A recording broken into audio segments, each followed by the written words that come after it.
For some of us, food is a huge part of our Disney World vacation. It's certainly a huge part of the budget. So why would you stay somewhere that has notoriously bad eats? Hey everybody, it's Chris for AllEars TV and AllEars.net. Today we're talking about the 3 worst hotels for food in Disney World according to you. This list comes straight from reviews posted on AllEars.net by our viewers. Starting with the worst value resort for food with an AllEars rating of 6.64 is Disney's All-Star Sports Resort. End Zone Food Court. The only dining option at this hotel is your basic value resort food court, where you can find staples like pizza, chicken strips, and chicken wings. They also feature a rotating menu of specials for both breakfast and dinner with more gourmet options, which in the past have included options like prosciutto benedict for breakfast and pork ramen bowl for dinner. Now, those sound pretty good, so why is this restaurant rated so low? Let's check in with an AllEars review. TGA 1828 said, for a value hotel, this was a pretty good food court. Typical chicken nuggets and burgers, but a very good selection of desserts and a great nightly special. One night I had the steak and it was absolutely amazing. Not too bad for a quick service. Also nice little poolside bar attached to it. One thing that is really fun is that they historically get very, very cute cupcakes and have a really fun bakery case. They've also got like edible cookie dough in there. I consider all cookie dough to be edible, but this one specifically says it. I have not stayed at All-Star Sports, but I have stayed at All-Star Music, and what I'll tell you is that their food offerings decrease as the night progresses. So if you're looking for a great meal after the parks close, this will likely disappoint you and may even make you feel like you're stranded and starving. I think the post-park starvation emergency has happened to all of us at one time or another, and it's really important to plan ahead for that. Consider checking out some restaurants in Disney Springs that may be open later if you know you're going to need a late-night snack, or plan to stash some food in your room. Yeah, so for All-Star Sports, I think that it's fair to say that when you're booking a value resort, you're not thinking about the fine dining options. And Alan hit on the point of this video. If your dream vacation entails spending an evening at your hotel and wandering to a magical dining experience without leaving the hotel grounds, there are many places we could recommend to make that dream a reality, and this is not one of them. But if you've had great experiences staying and eating at this hotel, we encourage you to leave your own review on AllEars.net and let us all know. Maybe this is a foodie paradise, but you just need to know when to show up for the best options. We heard from a reviewer named Terry G who said, there is absolutely no variety in the food choices, while reviewer Cole Mama said, our breakfast platter was fresh and delicious and lines moved quickly, despite being quite busy. For dinner one evening, we had the grilled steak and we were pleased. It was not a very thick steak, but we felt it was a good use of a quick service dining credit. We want to add that as of the making of this video, All-Star Sports remains closed since March of 2020, so keep checking in at AllEars.net for the latest updates regarding the continuing phased reopening. The pros. If you get there at the right times, you'll be in for some unique food offerings. If you like sharing your foodie moments, then you'll find some Instagram-worthy bakery items. A Disney vacation is no cheap undertaking, but at least here you can take advantage of value resort prices. The cons. As far as ranking resort food quality, this resort had lots of reviews that talked about poor food quality. Depending on what you like, you have to keep in mind that food options decrease at certain hours. As far as resorts go, this is a loud cafeteria-style dining environment. And now for the worst moderate resort for food with a combined restaurant rating of 7.50. Disney's Caribbean Beach Resort. I don't know about you, but this list is sounding a lot like the worst hotels overall list we made a few months ago. Well, we know Caribbean Beach Resort is huge and it does have variety where dining options are concerned, so let's break them down individually, starting with Centertown Market, coming in with a rating of 6.0 out of 10. The resort's only quick-service location serves a variety of sandwiches, salads, and snacks, but it's not winning any awards as far as our reviewers are concerned. Castar said, "We dined here for breakfast quite a few times during our most recent stay. We mostly chose the island platter. Was really good, nice, and hot. Loads of seating inside and outside. Good selection in the self-serve area for drinks and condiments."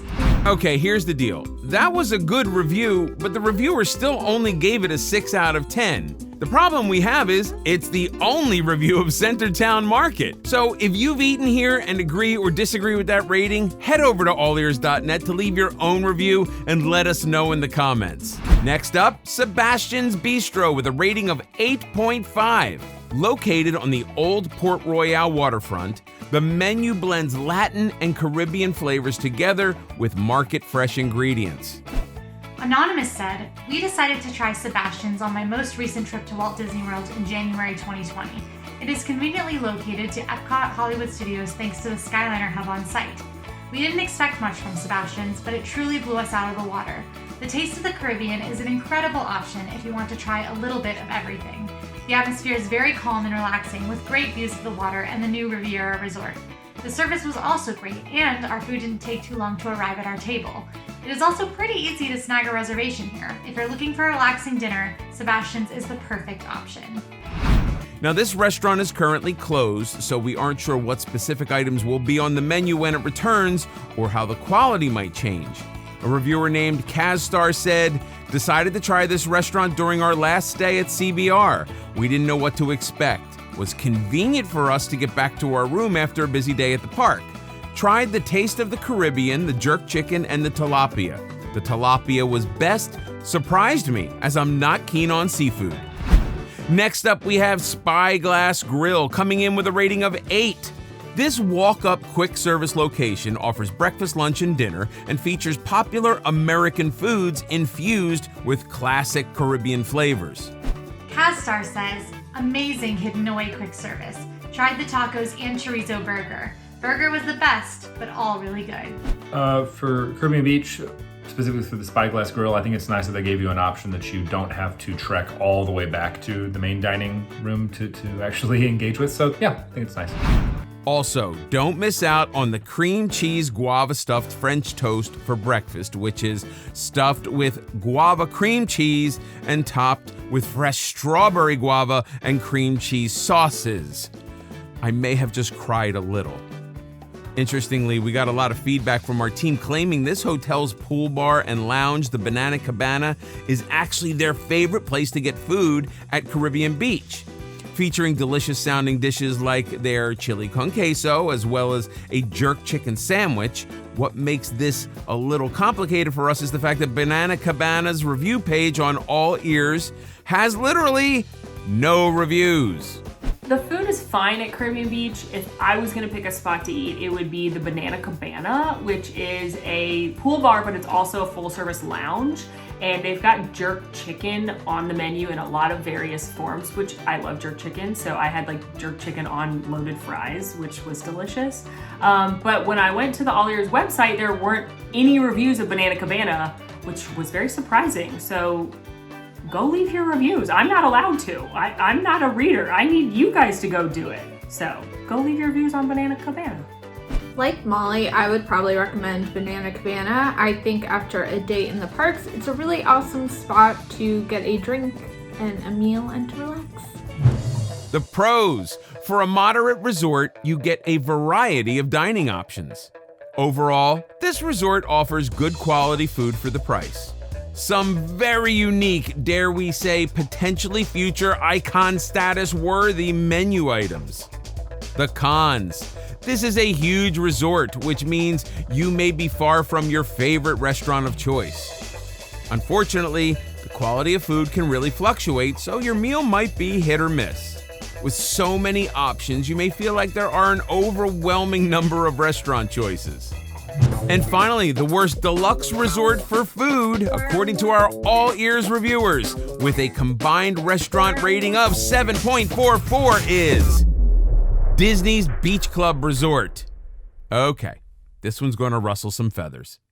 Okay, Beaches and Cream is a must-do at least once, because where else can you get the kitchen sink, which is a gigantic sundae with 8 scoops of ice cream, every topping in the kitchen, and a whole can of whipped cream. A whole can! A whole can! Parents, take your kids and buy this, and you'll be the coolest ever. Yes, Beaches and Cream is at this hotel with a viewer rating of 7.94, and it's pretty universally recognized as being iconic. While primarily known for its incredible and huge sundaes, the one Molly mentioned is called the kitchen sink and is served in a literal kitchen sink they bring to your table. And they do feature a popular savory menu as well. Beaches and Cream is a fantastic place to just go and kind of relax after a long day at Epcot. Plus, for me, if I just want to have a classic burger or a sandwich, it's hard to go wrong. Janelle B said, great fun beach environment and American food. Love the sandwiches and appetizers. Many options and hard to pick what to eat. Ice cream is delicious and fun creations.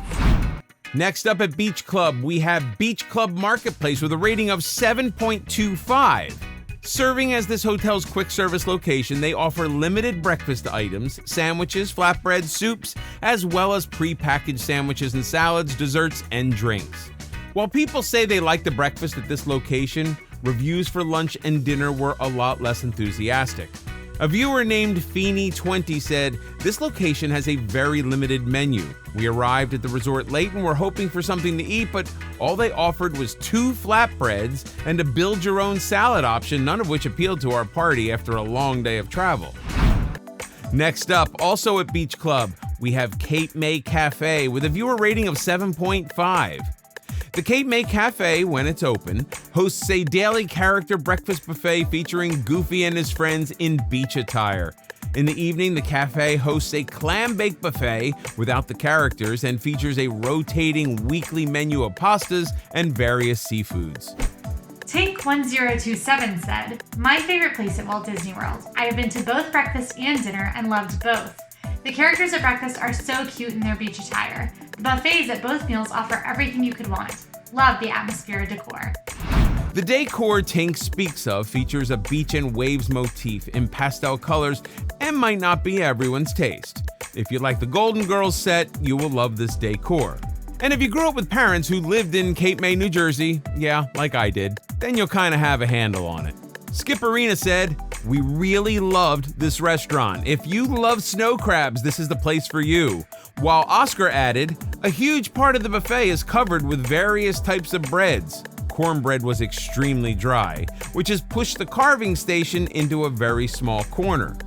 Sounds like this may be another hit or miss location. This is also a spot that, as of the making of this video, hasn't yet reopened. We will keep you updated on AllEars.net. Cape May Cafe is fine, but I'm personally very shocked to see Beaches and Cream on here. I think it's maybe not fine dining, but sometimes you just want loaded tater tots and tons of ice cream, and for that, Beaches and Cream completely delivers. We also wanted to mention Martha's Vineyard, a lounge at the Beach Club Resort. There are currently no reviews on our site for this little pub, but if you're staying at the resort, stop by for some light bites and a cocktail, and then weigh in. Let us know what you think over on AllEars.net.